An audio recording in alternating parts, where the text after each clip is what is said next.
Hey guys, it's Bradley. Welcome back to my channel, Portland Gentleman. I really appreciate you taking your time to check out the video. In today's video, it's all about the Brewtools Sparge Manifold. This guy's been out for a little while. I've used it a ton, so I know it really well. I know the ins and outs, the do's and don'ts, the cans and can'ts.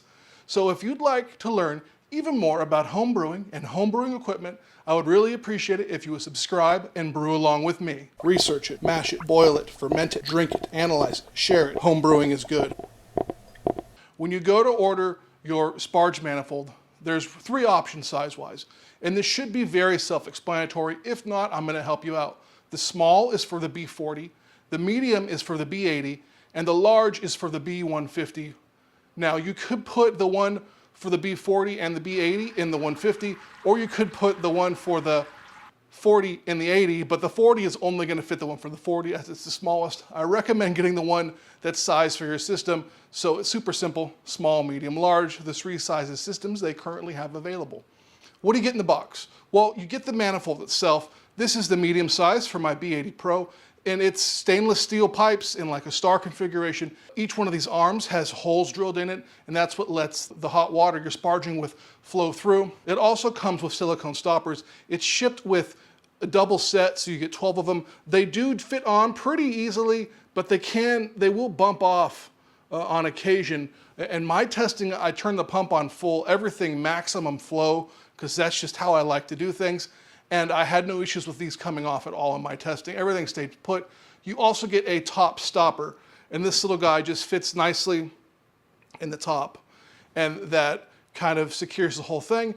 It fits the Neewer center pipe. That's been standard for at least a couple of years now. I bet everyone with a new one has it. If you don't have that yet, you'll have to upgrade before you get this, but there can't be many of us left that have that old system and haven't yet upgraded. So it fits right in there on a blue seal. You just push it in, and it seats nice and tight. I recommend lubing it as always. I'd spit on it, whatever you want. Astroglide 2000, whatever it is, just lube it up. I mean, keg lube, of course, will work just fine.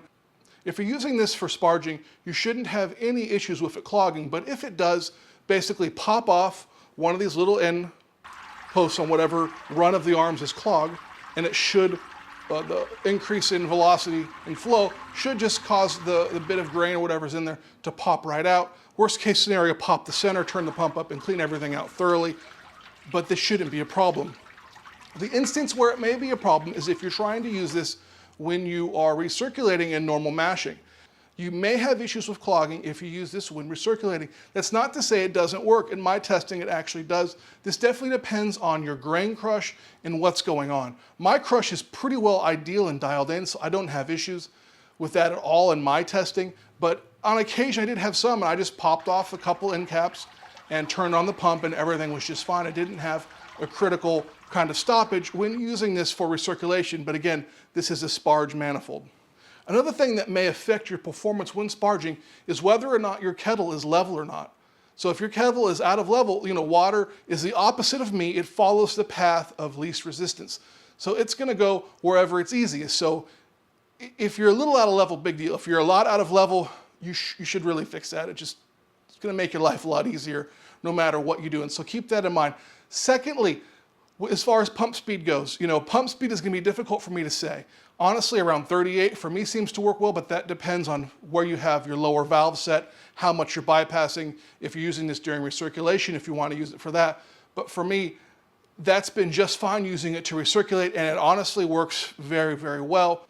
All right, guys, I really appreciate you making it this far in the video. It means a lot. This video, I'm keeping it short and sweet. If you want to help me out, please like, comment, and subscribe, and also share this video anywhere you want. It's gonna benefit me and the channel. If you want, you can pick up some merch. I have on one of my Portland Gentleman t-shirts. They're available on Teespring. I also have glasses for sale on Teespring now, so check those out if you want a Portland Gentleman glass or a Home Brewing is Good glass. I also have some other glasses available. If you message me on Instagram, I'd be happy to hook you up with a couple or one or two or five or six Portland Gentleman glasses. It would really be awesome. So yeah, back into the video. Pump speed when sparging, it honestly depends on your HLT. If you have a gravity fed system and you have a lot of head pressure, it's gonna be different. If you're using another B80 Pro like me and you have an alternate even more pump power, it's gonna be different. But for the most part, around 38 seems to be the sweet spot. In the footage I'm showing you guys here, I was actually, one of my test brews, I was actually sparging pretty quickly. Some might say, oh, that's too aggressive for me. Well, I'll be honest, guys. I have access to two of probably, in my opinion, the best grain mills around right now that are available to us. And because of the quality of mills and maybe or ingredients, in this particular brew, my mash efficiency was like 87%, which is extremely high. Another one somewhere in 85. That's kind of where I'm landing right now. Mash efficiency. So the speed of the sparge, it didn't affect it in my couple of batches. That's not to say it might not affect yours, but don't freak out. You can sparge much slower. I'm going to demonstrate here with no water in the kettle, just see what's going on. And you'll notice that it does sparge pretty consistently. As you turn the pump down, it may have a tendency to kind of dribble down the sides. And again, this has something to do with level and just water and cohesion and everything wanting to stick together. So if that happens, either turn it off, or even better, just turn the pump up real quick, and it'll get going, and then set it back down to whatever sparge you're comfortable with. You still may have to turn the pump off and on when using this guy. You know, it's just another tool in your brewer's toolkit. It's not perfect, but it is extremely good. I definitely prefer it to the mash hat. I even prefer it more to the manifold these days. This is what I'm using exclusively for all of my sparging at the time being in the recording of this video. The Sparge Manifold, in my opinion, really addresses a key area that was lacking in the Brewtools ecosystem, where the mash hat wasn't the best. You can go for another manufacturer and buy a manifold that's meant for kind of a different type of system. This guy really works awesome for what it does. You can recirculate with it, like I said.